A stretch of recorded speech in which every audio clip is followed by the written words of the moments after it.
तो आज railway RRB NTPC and group D का जो पीवाईक्यू सीरीज चल रहा है, इसका लेक्चर 2 होने वाला है। लेक्चर 1 ऑलरेडी इस चैनल पे पड़ा हुआ है, अगर अभी तक आपने नहीं देखा है तो उसे जाकर देख ले, क्योंकि ये जो सीरीज चलेगा ना पीवाईक्यू सीरीज, लेक्चर कितने लेक्चर इसके होंगे ये कहने मुश्किल है। आरआरबी एनटीपीसी और ग्रुप डी का जो अपकमिंग एग्जाम है 2025 में जो रेलवे कंडक्ट कराएगी, क्योंकि सभी जीके का जितने भी रेलवे एग्जाम से पूछे गए सभी एग्जाम्स का निचोड़ इस पीवाईक्यू सीरीज में चलेगा, जिसमें कि संपूर्ण एसपीडी भी आपका कवर हो जाएगा। एक लेक्चर ऑलरेडी हो चुकी है, आप उसे जाके देख लें। अगर डिटेल से आप कवर करना चाहते हैं तो अपने साथ एक कॉपी पेन भी रखें। और आज जो है हम लोग RRB Secunderabad and RRB Bhopal में जो 1994 में क्वेश्चंस पूछे गए थे उसका एनालिसिस पूरा डिटेल से करने वाले हैं। लाइन बाय लाइन सभी चीज़ें इसमें क्लियर हो जाएंगी, क्योंकि जो आसपास क्वेश्चन टच कर रहे हैं या फिर अभी हाल फिलहाल में जो सारे एग्जाम हो गए, ये 1992 से 2024 तक जितने भी एग्ज़ाम रेलवे ने अभी तक कंडक्ट कराया है वो सभी आपको इसी तरह करके लेक्चर्स मिलेंगे। ये लेक्चर 2 है, तो चलिए शुरू करते हैं। ज़्यादा आप सभी का समय नहीं लेते हुए बस एक छोटी सी बात बता देता हूँ कि अगर अभी तक आपने चैनल को सब्सक्राइब नहीं किया है तो रेलवे एग्ज़ाम को क्रैक करने के लिए, साथ ही रेलवे से संबंधित सभी जानकारी और अपडेट्स पाने के लिए रेलवे एग्ज़ाम एक्सपर्ट चैनल को आप सभी सब्सक्राइब कर लें। तो चलिए अब देखते हैं कि आज का जो है आरआरबी सिकंदराबाद और आरआरबी भोपाल में 1994 में कैसे प्रश्न आए थे। तो आरआरबी सिकंदराबाद का जो प्रश्न है ये आपके सामने है।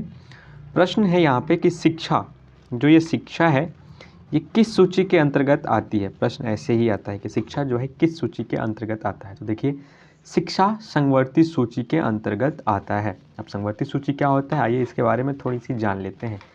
हमारे संविधान के जो अनुसूची है, हमारे संविधान के अनुसूची, आप लोग मात्रा पे नहीं जाएंगे, हमारे संविधान के अनुसूची 7 में जो है सूची का चर्चा है और उसमें बताया गया है कि सूची जो है वो 4 प्रकार के सूची है।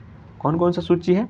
एक सूची का नाम है संघ सूची, दूसरे सूची का नाम है राज्य सूची, तीसरे सूची का नाम है समवर्ती सूची एंड चौथे सूची का जो नाम है अवशिष्ट सूची। अब पहले सूची आप लोग नोट करते जाएंगे। पहले सूची जो इसमें है जिसका कि नाम है संघ सूची, उसमें जो है कानून बनाने का जो अधिकार है वो केवल केंद्र सरकार के पास है। ठीक है, 4 प्रकार की सूचियाँ होती है। जो संघ सूची है इसमें कानून बनाने का अधिकार जो है केवल केंद्र सरकार के पास है। दूसरी राज्य सूची जो होती है इसमें कानून बनाने का जो अधिकार है केवल राज्य स्टेट गवर्नमेंट के पास होती है। तीसरा जो समवर्ती सूची है, जो कि यहाँ पे भी पूछा गया है, समवर्ती सूची में केंद्र एवं राज्य दोनों मिलकर कानून बनाते हैं। ठीक है, केंद्र सरकार भी कानून बना सकती है, राज्य सरकार भी कानून बना सकती है। एंड चौथा है अवशिष्ट सूची, और अवशिष्ट सूची में जो कानून बनाने का अधिकार है ये केवल केंद्र सरकार के पास ही होता है। अब बात करते हैं समवर्ती सूची का। अगर केंद्र सरकार और राज्य सरकार के बनाए गए कोई नियमों में टकराव हो जाए, समवर्ती सूची में केंद्र सरकार और राज्य सरकार दोनों बनाती है, लेकिन केंद्र सरकार और राज्य सरकार द्वारा बनाए गए कोई नियमों में अगर टकराव हो जा रहा है तो वहाँ पर जो मान्य है वो केंद्र सरकार द्वारा जो निर्णय लिया जाएगा, जो फैसला लिया जाएगा, केंद्र सरकार द्वारा बनाया गया कानून का ही मान्य होगा। दूसरा कि समवर्ती सूची में कुछ विषयों की संख्या है, इसी के बारे में आपसे बार बार एग्जाम में पूछ लिए जाते हैं, उन्हीं विषय के बारे में अभी हम आपको बता देते हैं। जैसे कि एक शिक्षा यहाँ पे दे भी दिया गया, क्योंकि शिक्षा ही पूछा है कि शिक्षा किस सूची से है। तो समवर्ती सूची में कुछ विषयों की संख्या है, जैसे कि आपराधिक कानून। आपराधिक कानून राज्य भी बना सकता है, केंद्र भी बना सकता है। दूसरा इसमें है निवाकर निरोध, ये राज्य भी बना सकता है, केंद्र में कोई चीज़ का जो निवारण है, जैसे कि सपोज कि कोरोना हो गया था, तो इसमें जो है अब कोरोना में कोविड-19 में क्या कर रहा था, राज्य सरकार भी अपनी तरह से निवारण उसका ढूंढ रहा था और केंद्र सरकार भी ढूंढ रहा था, तो ये भी हो सकता है।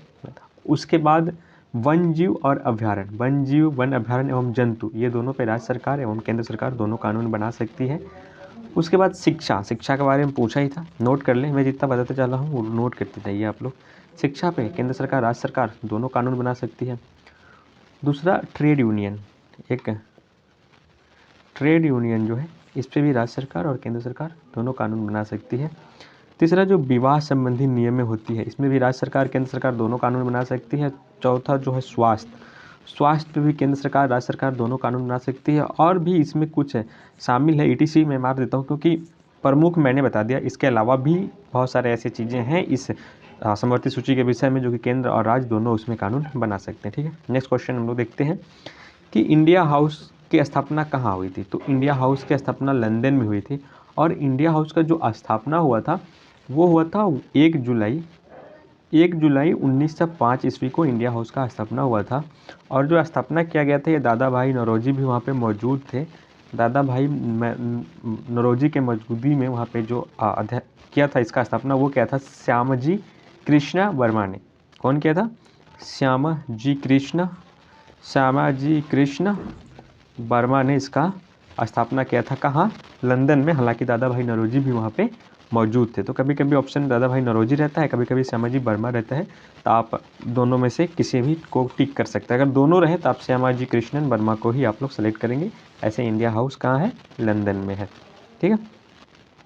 अगला पूछा है यहाँ पे कि लाफिंग गैस का रासायनिक नाम नाइट्रस ऑक्साइड है। ठीक है। कभी कभी फार्मूला भी पूछ देता है, तो फार्मूला भी यहाँ पे लिखा गया है N2O। लाफिंग गैस का रासायनिक नाम जो है नाइट्रस ऑक्साइड है, N2O है, और ये हंसाने वाली गैस के रूप में काम करती है। अगर बात किया जाए कि अगर कहीं भी भीड़ में लाफिंग गैस को छोड़ दिया जाए, तो वहाँ जितने भी भीड़ में लोग रहेंगे सब बेवजह हंसने लगेंगे, चाहे उनके ऊपर कितने भी स्ट्रेस हो, टेंशन हो, किसी भी चीज़ में वो हंसने लगेंगे। ठीक है, लाफिंग। तो यहाँ पे आप बताना है कि भारी जल का सूत्र क्या है। देखिए, भारी जल कभी कभी पूछ लेता है। भारी जल का जो सूत्र होता है ये D2O होता है, ड्यूटेरियम ऑक्साइड बोला जाता है इसको। तो भारी जल का सूत्र होता है जो D2O होता है। अमोनिया का पूछ लेता है कभी कभी, तो अमोनिया का होता है NH4, इसे भी आप याद रखेंगे। कभी कभी संगमरमर का पूछ लेता है तो CaCO3, कैल्शियम कार्बोनेट, ये संगमरमर का होता है। कली चूना का पूछ लेता है CaO होता है। तो इस तरह से आप नामें याद रखेंगे। हालांकि धीरे धीरे सब आगे ब्लीचिंग पाउडर आएगा, प्लास्टर ऑफ पेरिस, जिप्सम आएगा, वो धीरे धीरे हम लोग कवर करते हुए चलेंगे। अगला क्वेश्चन से यहाँ पर बात करें तो बात है कि क्वेश्चन है, भारत में बैंकों का पहली बार राष्ट्रीयकरण कब हुआ था? तो बैंकों का भारत में पहली बार जो राष्ट्रीयकरण हुआ था, ये हुआ था 19 जुलाई 1969 को। ठीक है, 19 जुलाई 1969 को हुआ था। और इसमें 14 बैंकों का राष्ट्रीयकरण किया गया था। ये भी पूछ देता है कभी कभी कि कितने बैंकों का राष्ट्रीयकरण किया गया था, तो 14 बैंकों का राष्ट्रीयकरण किया गया था। ये तो पहली बार हो गया। दूसरी बार भी बैंकों का राष्ट्रीयकरण भारत में हुआ था, और दूसरी बार भारत का बैंकों का राष्ट्रीयकरण 1980 ईस्वी में किया गया था, और इसमें मात्र 6 बैंकों का राष्ट्रीयकरण किया गया था। कभी कभी पूछ देता है सवाल में कि RBI जो भारत का बैंक है, रिजर्व बैंक ऑफ इंडिया, इसका राष्ट्रीयकरण कब किया गया था? तो RBI का राष्ट्रीयकरण जो है 1 जनवरी 1949 को ही RBI का राष्ट्रीयकरण कर दिया गया था। ये इंपॉर्टेंट डाटा है, इसे आप याद रखेंगे। आगे का प्रश्न हम लोग बात करते हैं। यहाँ पे प्रश्न में है कि मुद्रा राक्षस, बहुत ही फेमस ये बुक है, अगर आप हिस्ट्री पढ़े होंगे तो वहाँ पता होगा। तो मुद्रा राक्षस का जो लेखक ये कौन है? तो मुद्रा राक्षस का जो लेखक है ये विशाखा दत्त है। इन्होंने मुद्रा राक्षस पुस्तक को लिखी थी। अब यहाँ पे कुछ क्वेश्चंस और भी बनते हैं, जैसे कि पतंजलि किसने लिखा था? पतंजलि किसने लिखा था? बहुत ही फेमस किताब है। इसके बाद आपको बताना है हर्ष चरित्र किसने लिखा था? इसके बाद आपको बताना है रजत तरंगिणी किसने लिखा था? इसके बाद आपको बताना है एक आनंद मठ उपन्यास किसने लिखा था? तो देखिए, पतंजलि ये रविंद्रनाथ टैगोर ने लिखा था, इसे आप लोग याद रखेंगे। हर्षचरित जो है पुस्तक, ये बाणभट्ट ने लिखा था, इसे भी याद रखेंगे। रजत तरंगिणी जम्मू कश्मीर पर लिखा गया पुस्तक है, जिसे कल्हण ने लिखा था। किसने लिखा था? कल्हण ने लिखा था। और आनंद मठ उपन्यास जो है बिक्रम चंद्र चटर्जी ने लिखा था, इसे भी आप सभी नोट कर लें। बिक्रम चंद्र चटर्जी ने आनंद मठ उपन्यास को लिखा था। ठीक है, यहाँ तक होगी। आगे वाला प्रश्न का बात करते हैं हम लोग। रूसी क्रांति जो है, ये रूसी क्रांति कब हुई थी? तो रूसी क्रांति 1917 ईस्वी में हुई थी। अब रूसी क्रांति 1917 ईस्वी में हुई थी, लेकिन 1917 ईस्वी में दो बार रूसी क्रांति हुई थी। एक हुई थी फरवरी महीना में, और ठीक है, और दूसरा हुआ था अक्टूबर महीना में, जो फरवरी में हुआ था उसे फरवरी क्रांति के नाम से जाना जाता है, जो अक्टूबर महीना में हुआ था उसे अक्टूबर क्रांति के नाम से जाना जाता है। जो फरवरी में हुआ था वहाँ पे जार निकोलस द्वितीय का तख्ता पलट किया गया था। फरवरी वाला में जार निकोलस द्वितीय का तख्ता पलट किया गया था। और जो अक्टूबर वाला हुआ था, तो अक्टूबर में अक्टूबर क्रांति जो हुई थी, इसमें जो आपने नाम एक बहुत फेमस सुना होगा, बोल्शेविक का नाम सुना है? तो बोल्शेविक जो पार्टी थी वो सत्ता में आ गई थी। बोल्शेविक जो पार्टी थी वो सत्ता में आई थी। तो ये था रूसी क्रांति से संबंधित। कभी कभी पूछ देता है कि फ्रांस की क्रांति कब हुई थी? तो फ्रांस की क्रांति जो है 1789 ईस्वी में हुई थी। इसे भी आप सभी याद रखेंगे, कभी कभी वहाँ से भी प्रश्न आ जाते हैं। ठीक है, अगला प्रश्न का बात करते हैं यहाँ पे। तो अगला प्रश्न है यहाँ पे कि लोकसभा में किसी विधेयक को धन विधेयक के रूप में अध्यक्ष प्रमाणित करता है। देखिए, लोकसभा में किसी विधेयक को धन विधेयक के रूप में कौन प्रमाणित करता है? तो लोकसभा अध्यक्ष यानी स्पीकर प्रमाणित करता है। अब यहाँ पे प्रश्न कभी पूछ देता है कि धन विधेयक को जो परिभाषित किया गया है किस में किया गया है, मतलब किस आर्टिकल में? तो धन विधेयक को जो परिभाषित किया गया है वो आर्टिकल 110 में किया गया है। धन विधेयक को परिभाषित 110 में किया गया है। लेकिन वहीं आर्टिकल 109 में बात करें तो आर्टिकल 109 में धन विधेयक से संबंधित कुछ खास बातें बताई गई है। क्या क्या खास बातें बताई गई है, चलिए उसके बारे में भी थोड़ा सा जान लेते हैं। देखिए, धन विधेयक जो है, धन विधेयक केवल लोकसभा में ही पेश किया जाता है। धन विधेयक को राज्यसभा में पेश नहीं किया जा सकता है और इसे कोई सरकारी विधेयक माना जाता है क्योंकि इसे सिर्फ मंत्री ही पेश कर सकता है। धन विधेयक को मंत्री ही पेश कर सकता है। लोकसभा में जब धन विधेयक पारित हो जाता है, पहले ये लोकसभा में पेश होता है, जब लोकसभा में धन विधेयक पारित हो जाता है इसके बाद राज्यसभा में विचार के लिए महज 14 दिनों के लिए रखा जाता है। 14 दिनों में जो राज्यसभा है वो इसे विचाराधीन रखने के बाद वापस लौटा देगा। अगर राज्यसभा इससे सहमत नहीं भी होगा तो भी इस फैसले पे कोई भी प्रभाव लोकसभा को पड़ने वाला नहीं है। लोकसभा जो फैसला ले लिया धन विधेयक पे वही फैसला अंतिम रूप से मान्य होगा। ऐसे राज्यसभा में भी पेश किया जाता है लेकिन राज्यसभा के फैसले से कोई भी फर्क नहीं करता है। ठीक है, अगर राज्यसभा धन विधेयक को अंगीकार या संशोधित नहीं कर सकती है क्योंकि यहाँ सिर्फ सिफारिश कर सकती है, लोकसभा ही उसमें चेंज कर सकती है, राज्यसभा उसमें किसी भी प्रकार की कोई भी चेंज नहीं कर सकती है। धन विधेयक के बारे में समझ में आ गया। आगे हम लोग इसकी जो आर्टिकल दोनों है वो याद रखेंगे कि धन विधेयक जो है इसको परिभाषित किया गया है आर्टिकल 110 में, अनुच्छेद 110 में, और धन विधेयक संबंधी जो खास बातें बताई गई है जो कि मैंने अभी आपको बताया वो बताया गया है आर्टिकल 109 में। ठीक है, ये दोनों धन विधेयक से संबंधित है, आर्टिकल 109 110, इसे ध्यान रखेंगे, इसे बहुत बार एग्जाम में पूछा जा चुका है। अगला प्रश्न का इसमें बात करते हैं। तो अगला प्रश्न इसमें है कि मोनोजाइट किसका अयस्क है? तो देखिए, मोनोजाइट जो ये है ये थोरियम का अयस्क है। मोनोजाइट किसका अयस्क है? थोरियम का। अगर मोनोजाइट का फार्मूला का बात करें तो मोनोजाइट का फार्मूला होता है TH, जिससे कि थोरियम डिसाइड होता है THPO4। ठीक है, ये मोनोजाइट का फार्मूला होता है। मोनोजाइट के बारे में कुछ खास बातें हैं कि मोनोजाइट जो पाया जाता है भारत में केवल केरल और मद्रास के समुद्री तट पे ही मोनोजाइट पाया जाता है। और दूसरी बात यह है कि मोनोजाइट में थोरियम और यूरेनियम बहुत ही रेडियो सक्रिय यानी रेडियोधर्मी होते हैं। और मोनोजाइट को जब हम लोग गर्म करते हैं, ये मोनोजाइट है, जब इनको गर्म किया जाता है तो मोनोजाइट को गर्म करने पे हल्की मात्रा में जो है हीलियम गैस निकलता है। ठीक है, मोनोजाइट को गर्म करने पर हल्की मात्रा में जो है हीलियम गैस निकलता है। ये भी प्रश्न यहाँ से बन सकते हैं। अगला प्रश्न यहाँ पे है कि इंग्लैंड का, देख पाएंगे आप, इंग्लैंड का प्रथम प्रधानमंत्री कौन था? तो इंग्लैंड का प्रथम प्रधानमंत्री का नाम रॉबर्ट वॉलपोल था। अब रॉबर्ट वॉलपोल के बारे में भी कुछ जानते हैं। तो जो रॉबर्ट वॉलपोल थे, इन्हें वहाँ के जो लोग थे स्क्रीन मास्टर जनरल कहते थे। क्या कहते थे? स्क्रीन मास्टर जनरल कहते थे, इन्हें याद रखेंगे।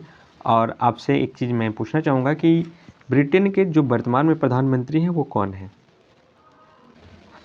नेक्स्ट क्वेश्चन का बात करते हैं। यहाँ पे आज़ाद हिंद फौज का गठन कब हुआ था? तो देखिए, आज़ाद हिंद फौज का गठन 1942 ईस्वी में जापान का शहर यानी जो राजधानी है जापान का टोक्यो में किया गया था। और पूछता है कभी कभी आज़ाद हिंद फौज का गठन किसने किया था, उनका नाम, तो उनका नाम है रास बिहारी बोस। बहुत लोग गलती से यहाँ पे मार देते हैं सुभाष चंद्र बोस, लेकिन नहीं, रास बिहारी बोस ने 1942 ईस्वी में जापान के टोक्यो में किया था आज़ाद हिंद फौज के सपना। इस फौज का मकसद क्या था कि द्वितीय विश्व युद्ध के दौरान अंग्रेजों के खिलाफ लड़ाई लड़ना था। और इस फौज को जो है जापान का, पूछ देगा क्वेश्चन कि आज़ाद हिंद फौज को सबसे ज़्यादा सहयोग कहाँ से मिला था? तो जापान का काफ़ी सहयोग मिला था। और इस फौज का जो कमान है, इस फौज का जो कमान है नेताजी सुभाष चंद्र बोस ने कब संभाली थी? 1943 में, 1943 में नेताजी ने इसका कमान संभाली थी। और नेताजी सुभाष चंद्र बोस के आह्वान पर करीब 40,000 भारतीय महिला और पुरुष इस फौज से शामिल हो गए थे। आज़ाद हिंद जो फौज था ये ब्रिटिश सेना के खिलाफ कई लड़ाइयों में भाग लिया था। अंततः भारतीय राष्ट्रीय सेना, इसका नाम INS भी रखा गया था, INS भारतीय राष्ट्रीय सेना इसको बोला जाता है, का मुकदमा नंबर 1945 में लाल किले में सुना गया था। जब नेताजी को पता चला कि बम दुर्घटना में मारे गए नेताजी खत्म हो गए, तो उनके बाद INS का जो भी भारतीय नेशनल उस समय सैनिक थे उनको उस पर ट्रायल कोर्ट भी चला था लाल किला में। तो ये भी क्वेश्चन कभी कभी पूछ देता है कि मुकदमा जो कहाँ चला था, लाल किला में चला था। ठीक है, एक कभी कभी क्वेश्चन पूछ देता है आज़ाद हिंद सरकार, यहाँ पे आज़ाद हिंद फौज है, आज़ाद हिंद सरकार के बारे में पूछ देता है। तो आज़ाद हिंद सरकार का गठन भी 1943 में किया गया था, लेकिन आज़ाद हिंद फौज का गठन 1942 में रासबिहारी बोस ने जापान की राजधानी टोक्यो में की थी। इतनी इन्फॉर्मेशन आप सभी को याद रखना है। अगला प्रश्न यहाँ पे है कि लोदी वंश का अंतिम शासक कौन था। देखिए, तो अंतिम शासक इब्राहिम लोदी था, और लोदी वंश का जो शासन चला था ये 1451 ईस्वी से लेके 1526 ईस्वी तक चला था। 1526 में मुगल ने यानी बाबर ने लोदी पे अटैक किया था। 1526 ईस्वी में पानीपत का प्रथम युद्ध हुआ था, जिसमें कि बाबर ने इब्राहिम लोदी को हरा दिया था। पहली बार उन्होंने तुगलमा नीति का प्रयोग किया था। ये सब धीरे धीरे आगे कवर हो जाएंगे। फिर लोदी वंश का कभी कभी संस्थापक पूछ देता है। तो लोदी वंश का जो संस्थापक है ये बहलोल खान लोदी ने किया था, जिसे कि हम लोग बहलोल लोदी भी कहते हैं। उन्होंने ही लोदी वंश का स्थापना किया था। और उससे पहले जो है लोदी वंश से पहले सैयद वंश चल रहा था। सैयद वंश को हरा के बहलोल लोदी ने लोदी वंश की स्थापना की थी, और लोदी वंश का अंतिम शासक इब्राहिम लोदी था, और इसे बाबर ने हरा के मुगल वंश की स्थापना किया था। नेक्स्ट क्वेश्चन की बात करते हैं। प्रश्न है कि गोरसप्पा या जोग प्रपात यानी गोरसप्पा जलप्रपात किस नदी पे है। तो ये शरावती नदी पे है। इससे इंपॉर्टेंट फैक्ट ये भी पूछता है कि जो गोरसप्पा जलप्रपात है इसे महात्मा गांधी जलप्रपात के नाम से भी जाना जाता है। याद रखेंगे, महात्मा गांधी जलप्रपात के नाम से भी जाना जाता है। ये जो है कर्नाटक जिला में है, कर्नाटक जिला में है। और इसके साथ याद रखेंगे कि ये भारत का दूसरा सबसे ऊंचाई वाला प्रपात है। इसका ऊंचाई 253 मीटर है, 253 मीटर लगभग इसका ऊंचाई है। और ये 4 छोटे छोटे जलप्रपात से मिलकर बना है, जिसका नाम गोरसप्पा जलप्रपात है, महात्मा गांधी जलप्रपात है।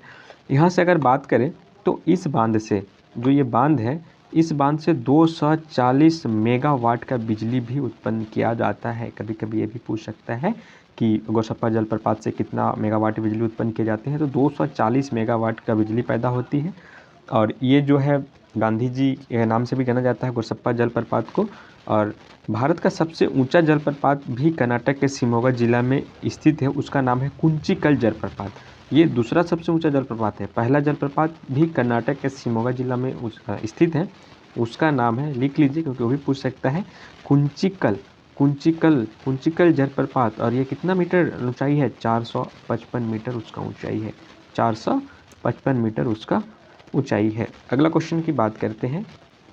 तो अगला प्रश्न है यहाँ पे, राष्ट्रीय समुद्री विज्ञान संस्थान जो मुख्यालय है ये गोवा में स्थित है। हालांकि इसका जो है 4 क्षेत्रीय मुख्यालय भी है, जैसे कि गोवा में तो है ही, उसके बाद मुंबई में है, कोच्चि में है, एवं विशाखापट्टनम में इसका क्षेत्रीय मुख्यालय भी है।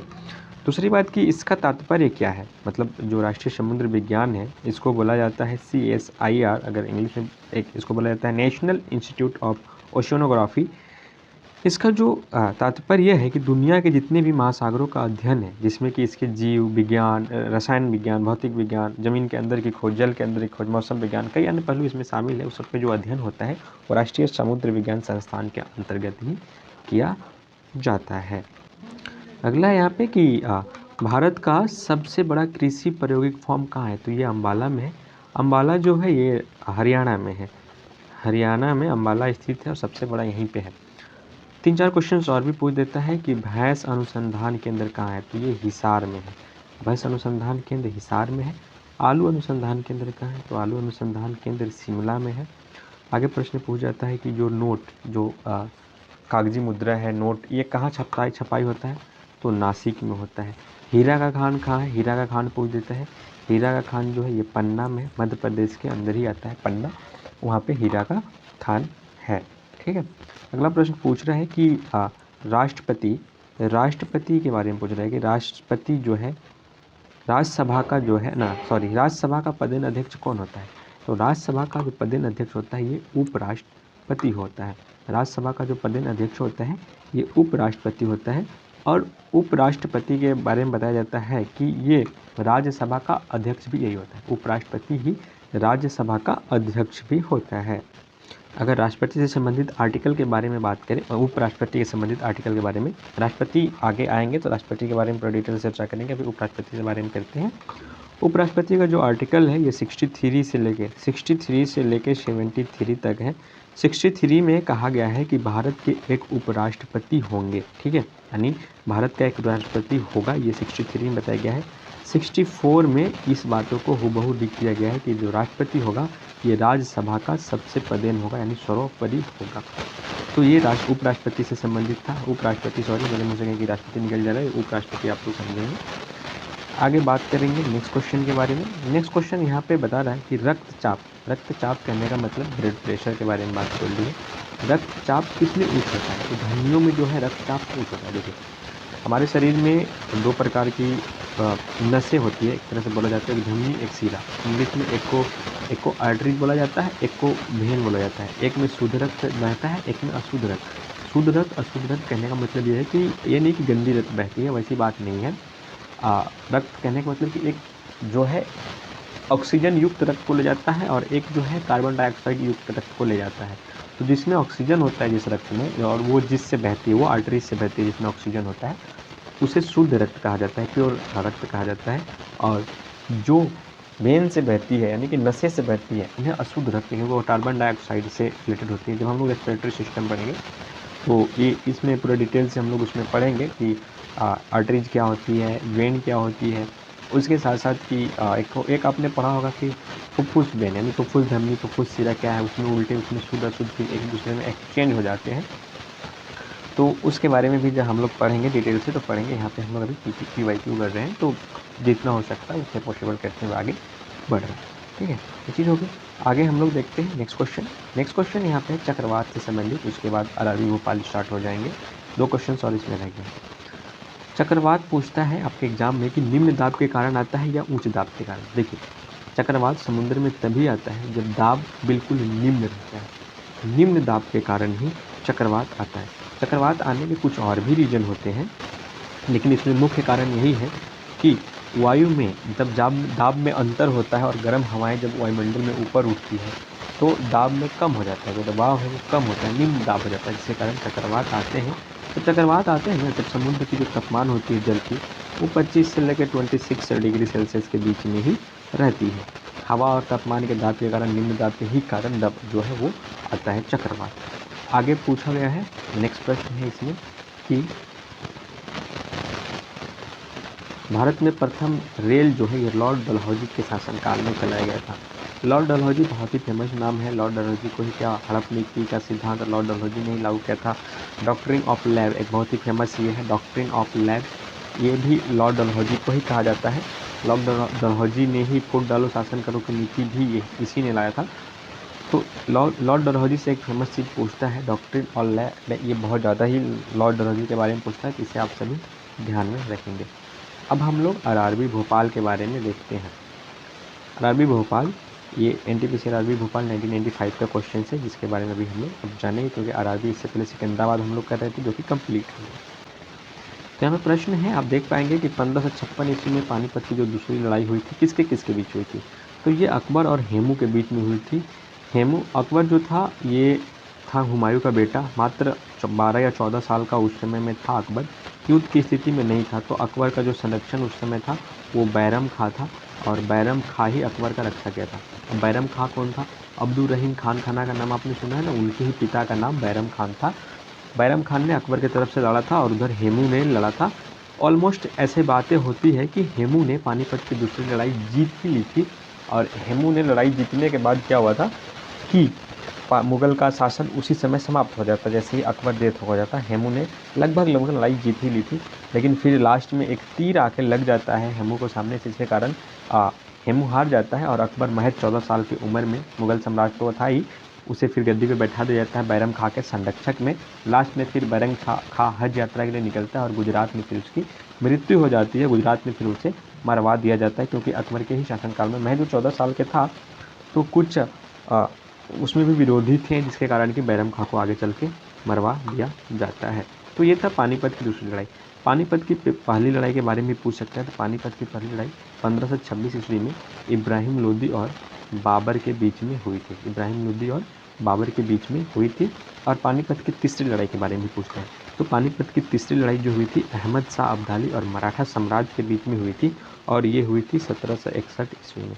1761 ईस्वी में लड़ी गई थी मराठा साम्राज्य और अहमद शाह अब्दाली के बीच में। यह लड़ाई दिल्ली से करीब 97 किलोमीटर की दूरी पे लड़ी गई थी पानीपत नामक शहर से। ज़्यादातर लड़ाइयाँ जो है ये पानीपत में हुई, जो कि हरियाणा में पड़ता है।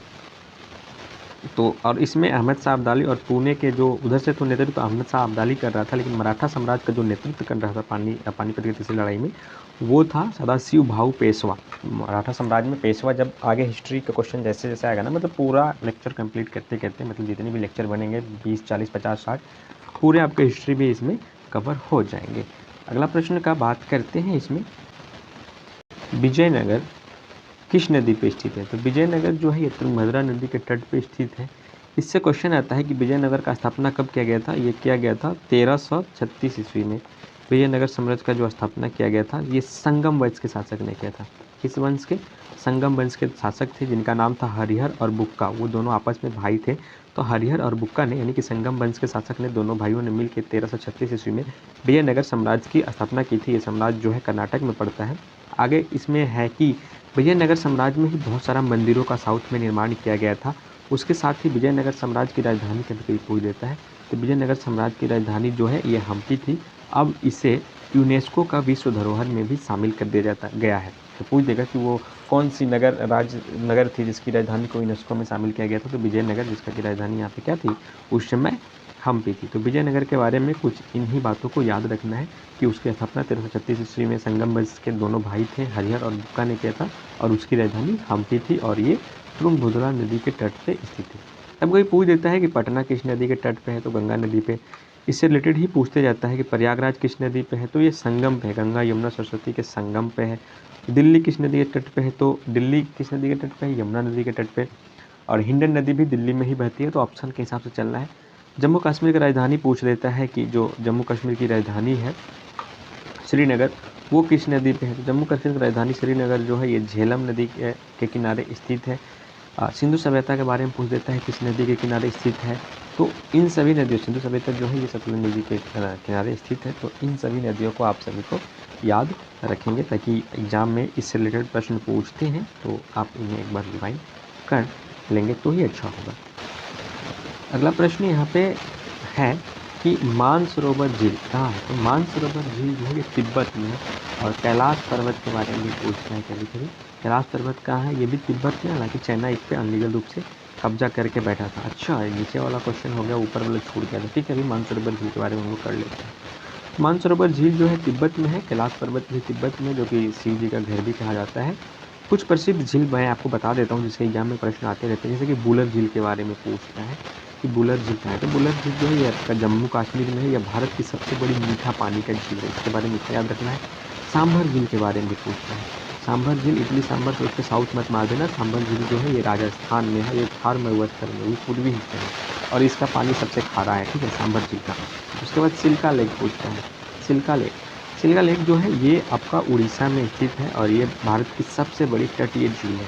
उसके बाद एक झील के बारे में पूछता है, गोविंद बल्लभ पंत झील। नोट कर लीजिएगा आप लोग। गोविंद बल्लभ पंत सागर झील ये उत्तर प्रदेश के सोनभद्र जिले में पड़ता है। ये सबसे बड़ी मानव निर्मित झील है। इसे आर्टिफिशियल रूप से मानव ने बनाया था। उसके बाद एक झील है बहुत प्रसिद्ध, कभी कभी क्वेश्चन में आता है, चोलामू झील के बारे में पूछता है। तो ये सिक्किम में स्थित है। मात्र एक ही ये झील है जो कि सिक्किम राज्य में स्थित है। तो चोलामू झील है जो सिक्किम में स्थित है। और भी कुछ झील के बारे में पूछता है, जैसे कि लोटकक झील बहुत ही फेमस है। आपको पता होनी चाहिए लोटकक झील क्यों फेमस है। लोटकक झील ये बहुत ही प्रसिद्ध झील है। ये अपने में तैरते हुए द्वीप जैसा है, इसमें घर वगैरह भी देखेंगे ना तो उसमें तैरता ही है। लोटकक झील का बात करें, ये कहाँ पाया जाता है, इससे आप लोग कमेंट बॉक्स में बताइए क्योंकि बहुत ही फेमस क्वेश्चन है। उसके बाद एक पुष्कर झील है। चलो मैं थोड़ा सा हिंट देता हूँ। ये जो है 7 सिस्टर में ही पाया जाता है। 7 सिस्टर तो पता है, नॉर्थ ईस्ट इंडिया में ही, हाँ ईस्ट इंडिया में, नॉर्थ ईस्ट इंडिया ही कहलाएगा वो। तो पुष्कर झील भी राजस्थान में पाया जाता है। यह हिंदुओं के लिए पवित्र स्थल भी है क्योंकि यहाँ पे पुष्कर मेला भी लगता है। ठीक है। उसके बाद एक झील पूछता है बेमनाड झील। इतनी झील आपको याद रखनी, से ज़्यादा याद नहीं रखनी। तो बेमनाड झील ये भारत की सबसे बड़ी झील है। यह करीब 2 मीटर गहरी है और 1165 वर्ग किलोमीटर क्षेत्र में फैला हुआ है। और वेम्बनाड झील कहाँ है? वेम्बनाड से वायनाड याद आ रहा है, जहाँ पे समस्या राहुल गांधी है, ये केरल में है। वायनाड से याद रख लेना वेम्बनाड झील, और ये कहाँ है? ये केरल में। लोकटक झील जो है तैरता हुआ है, इसमें बहुत सारे घर वगैरह तैरता हुआ है, और इसे आप बताएंगे लोकटक झील कहाँ है। ठीक है, आगे अगले क्वेश्चन का बात करते हैं। अगला क्वेश्चन है बहमनी राजाओं में, अगला क्वेश्चन है बहमनी राजाओं की राजधानी क्या थी? देखिए, तो बहमनी राजाओं की जो राजधानी थी गुलबर्गा थी। एक क्वेश्चन बहुत फेमस पूछता है कि होयसैलो की राजधानी क्या थी? तो होयसैलो की राजधानी जो थी ये हेलीबीड में थी, हेलीबीड में थी इसकी राजधानी। यही क्वेश्चन है पूछता है। अगला प्रश्न यहाँ पे है कि तड़ित विद्युत विसर्जन के लिए, तड़ित विद्युत विसर्जन, तड़ित है, एक सेकंड, तड़ित जो विद्युत विसर्जन के द्वारा उत्पन्न होता है, तड़ित किसे कहा जाता है? जो बारिश हो रही होती है, आसमान में बादल गरजते हैं, बिजली चमकती है, उसी के बारे में बात किया जा रहा है। तो तड़ित जो है विद्युत विसर्जन के द्वारा उत्पन्न होती है, और भवनों को तड़ित से बचाने के लिए क्वेश्चन पूछ देता है कि जो तड़ित चालक होता है, तो तड़ित चालक लगाया जाता है भवनों में। देखे होंगे जो बिल्डिंग मकान बनती है उसके ऊपर लंबा तंबा से ऐसे त्रिकोण आकार से दिया होता है, वो सीधे आके ज़मीन से जुड़ी हुई रहती है, अर्थ से।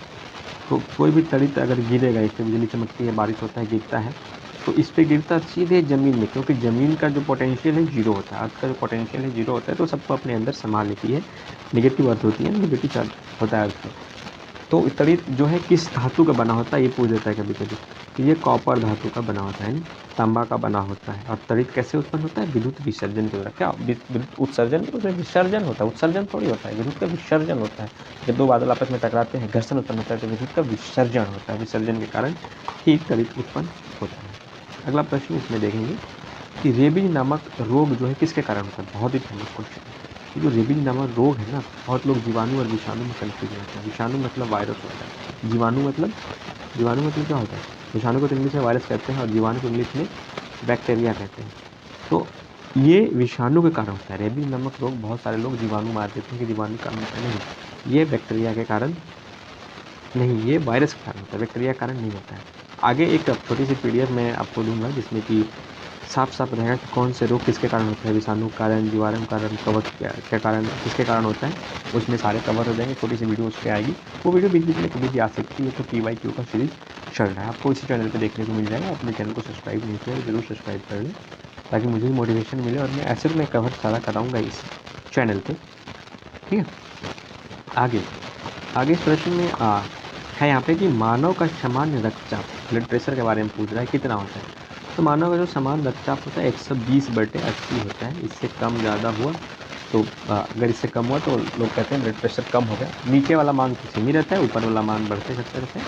अगर ज़्यादा हुआ तो लोग बोलते हैं कि जो BP है, यानी कि ब्लड प्रेशर है, वो बढ़ रहा है। तो ये रक्तचाप से समझ। तो आप बेटे देखें तो फिजिक्स से भी क्वेश्चन आ रहे हैं, बायोलॉजी से भी क्वेश्चन आ रहे हैं, हिस्ट्री से भी आ रहे हैं, पॉलिटिक्स से भी क्वेश्चन आ रहे हैं। ठीक है, अगला प्रश्न है कि शहद में मुख्य रूप से क्या पाया जाता है? तो शहद में मुख्य रूप से कार्बोहाइड्रेट पाया जाता है। कार्बोहाइड्रेट मुख्य रूप से पाया जाता है शहद में।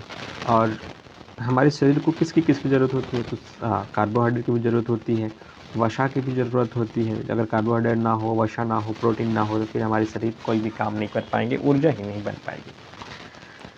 अगला है प्रश्न पूछा है कि संविधान के अनुच्छेद 1 में, तो संविधान के अनुच्छेद 1 में बताया गया है कि भारत राज्यों का संघ है। मैंने पिछले लेक्चर में बताया था कि भारत जो है स्टेट, तो यूनियन ऑफ स्टेट है, ये फेडरेशन नहीं, यूनियन है। भारत जो है राज्यों का संघ है।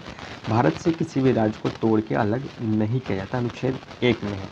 आप हमको बताएंगे अनुच्छेद 2 में क्या है और अनुच्छेद 3 में क्या है, ये आप कमेंट बॉक्स में करेंगे। हालांकि जो फेमस है अनुच्छेद 1 में ही है, अनुच्छेद 1 को ही बार बार पूछा जाता है।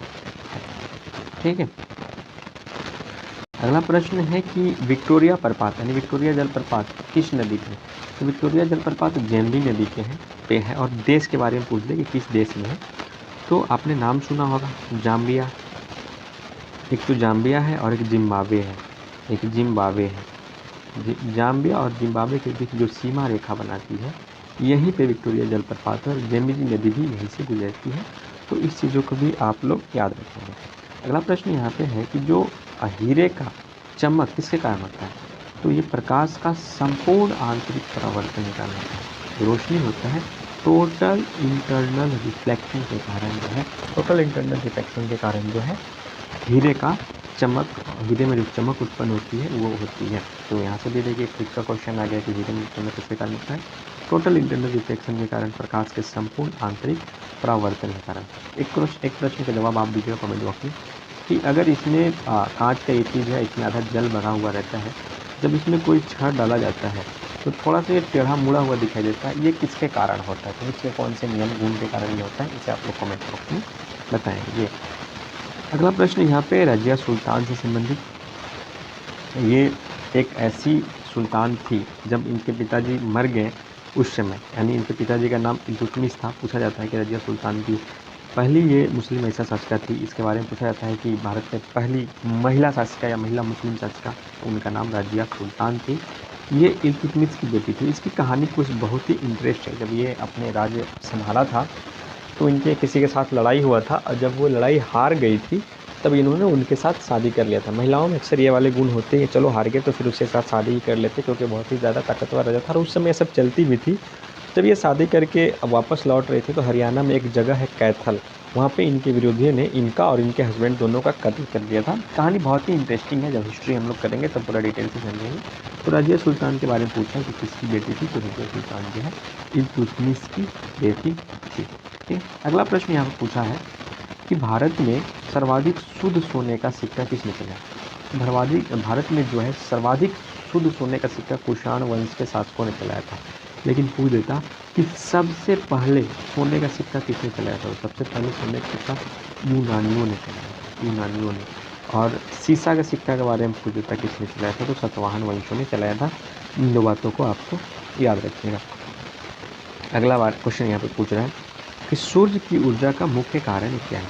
तो सूर्य की ऊर्जा का क्या है, न्यूक्लियर फ्यूजन होता है, उसमें नाभिकीय संलयन होता है, जिसके कारण हीलियम हाइड्रोजन में टूट के बदल जाता है, बहुत भयंकर मात्रा में ऊर्जा निकलती है, इसके कारण से सूर्य में ऊर्जा होती है। और सूर्य का जो जीवन काल था वो 10 अरब साल था, जिसमें से कि 5 अरब साल बीत चुका है। अब मात्र 5 बिलियन यानी 5 अरब साल ही सूर्य का उम्र बच गया। इसके बाद सूर्य लाल दानव यानी रेड जाइंट का रूप लेगा और इसके बाद एक छोटे सा ब्लैक होल के रूप में ये बन जाएगा, जिसको कि ब्लैक ड्वार्फ भी कहा जाता है। और ये फिर सूर्य का स्थिति खत्म हो जाएगा। ज्योग्राफी बड़ा इंटरेस्टिंग टॉपिक है, पढ़ने में मज़ा आते हैं।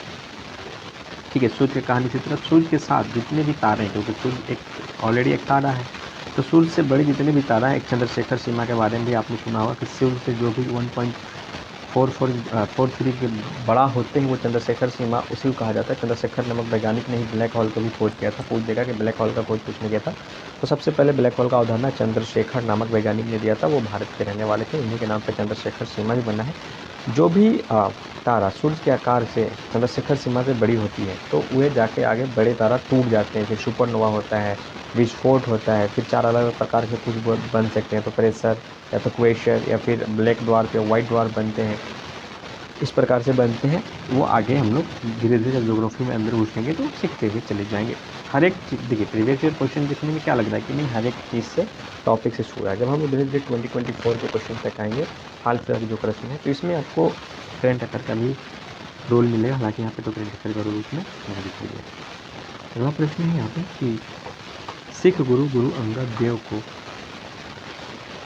ने गुरु नानक का जो जीवनी है किसने लिखा था। तो गुरु नानक देव जी का जो जीवनी, जो फर्स्ट गुरु थे, उनका जीवनी गुरु अंगद देव ने लिखा था। अब बताइएगा कि गुरु अंगद देव कितने नंबर के गुरु थे, इसका जवाब आप लोगों को कमेंट बॉक्स में देना है। सिख गुरु 10 गुरु हुए। 10वें गुरु पटना में उनका जन्म हुआ था, पटना साहिब में। 10वें गुरु का गुरु गोविंद सिंह का जो जन्म हुआ था, 10वें गुरु जी थे। पहले गुरु जी गुरु नानक थे और 10वें गुरु जी गुरु गोविंद सिंह जी थे, जिनका जन्म पटना में, पटना साहिब में बहुत बड़ा गुरुद्वारा भी है। PPSC में ऐसे ही कुछ क्वेश्चन भी पूछ गया था कि जो हंसने वाली काफ़ी क्वेश्चन थी कि पटना साहिब में स्थित शीशगंज गुरुद्वारा बिहार के किस जिले में स्थित है, तो क्वेश्चन में यही आंसर था। इसको लेकर भी काफ़ी क्रिकेट हुई थी। अगला प्रश्न है यहाँ पे कि रोम जो शहर है, ये रोम किस देश में है रोम, तो आप लोग बताइएगा। रोम जो शहर ये किस नदी के किनारे है, तो टाइबर नदी के किनारे बसा हुआ है। ये अब पूछेगा कि ये सिलेबस में अगर कुछ बात किया जाए एक्चुअली, तो सिलेबस में ये कहाँ है, तो ये सारी चीज़ जो है आपको सिलेबस में देखने को मिलेगा कहाँ पे, वर्ल्ड हिस्ट्री में। जब आप लोग वर्ल्ड हिस्ट्री पढ़ेंगे तो इन सारी चीज़ों से आपकी मुलाकातें होंगी। तो रोम शहर टाइबर नदी के किनारे बसा हुआ है। अब देखिए, प्रश्न जो मैंने आपको बताया था वो यहाँ पे आपको दिखाई भी दे रहा होगा कि राज्यसभा द्वारा लोकसभा को धन विधेयक कितने दिन में लौटाने चाहिए, तो 14 दिन में। हालांकि राज्यसभा द्वारा जो भी निर्णय दिया जाएगा, लोकसभा बाध्य नहीं है कि उस बात को माने न माने, मान भी सकता है, नहीं भी मान सकता है। राज्यसभा से केवल राय ली जाती है, उस राय पर अमल करना लोकसभा का नहीं है। धन विधेयक से संबंधित मैंने आर्टिकल बताया था कि 110 में धन विधेयक को परिभाषित किया गया है, 109 में धन विधेयक से रिलेटेड खास बातें बताई गई है।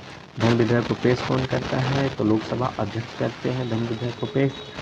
इतनी बातें धन विधेयक में याद रखनी है। 14 दिनों में राज्यसभा जो है धन विधेयक को वापस लौटाना चाहिए। सबसे आखिरी क्वेश्चन पूछा गया है कि चोल राजाओं का राजधानी कहाँ थी। चोल राजाओं का जो राजधानी थी ये तंजौर थी, तंजावुर। एक मूवी आया था पोनियन सेल्वन, अगर आपने नहीं देखा हो तो टाइम मिले तो कभी देख लीजिएगा, ये सारे मूवी देखने चाहिए। तो चोल राजाओं का जो राजधानी था ये तंजौर में था। और मैं आपसे यहाँ पे क्वेश्चन पूछूंगा कि चोल वंश का संस्थापक कौन था, किसने चोल वंश का संस्थापना किया। तो मैं ये बता देता हूँ, चोल वंश की जो स्थापना है ये विजयालय चोर ने किया था। उनका नाम थे विजय लाल चोर, चोर नहीं चोल, विजय लाल चोल ने, विजयालय चोल इनका शॉर्ट नाम बढ़ता है। इन्होंने ही इसका स्थापना की थी चोल वंश का। 1850 ईस्वी में ही इन्होंने स्थापना की थी। इसका राजधानी तंजावुर था। हालांकि पहले दूसरा राजधानी था, फिर से चेंज करके तंजावुर कर दिया गया था। इनका जो युद्ध चला था वो पल्लव वंश के शासन के साथ बहुत ज़्यादा युद्ध चला था, तब चोल वंश का उदय अवसर देखा गया। जो चोल वंश बने थे ये पल्लव वंश को हरा के ही चोल वंश का बनाया था। और इसकी राजधानी जो थी ये तंजावुर में थी, जिसे तंजौर के नाम से भी जाना जाता है। प्रारंभिक मध्यकालीन युग के दौरान चोल साम्राज्य की राजधानी बना था तंजावुर। तो ये कुछ इम्पोर्टेंट क्वेश्चन थे, और ये जो थे सेकेंड लेक्चर ही था आज की वीडियो का। अभी ये लेक्चर चलते जाएंगे, ये लेक्चर धीरे धीरे अपलोड होंगे इस चैनल पे। और आरआरबी 1992 से लेके आरआरबी 2014 तक, यानी 2024 तक जितने भी प्रश्न पूछे गए हैं रेलवे के, सभी एग्जाम को इसमें कवर कर लिए जाएंगे। अगर अभी तक आपने चैनल को सब्सक्राइब नहीं किया है तो सब्सक्राइब कर लीजिए। और वीडियो और क्वेश्चंस को देखने के लिए आप सभी का बहुत बहुत धन्यवाद।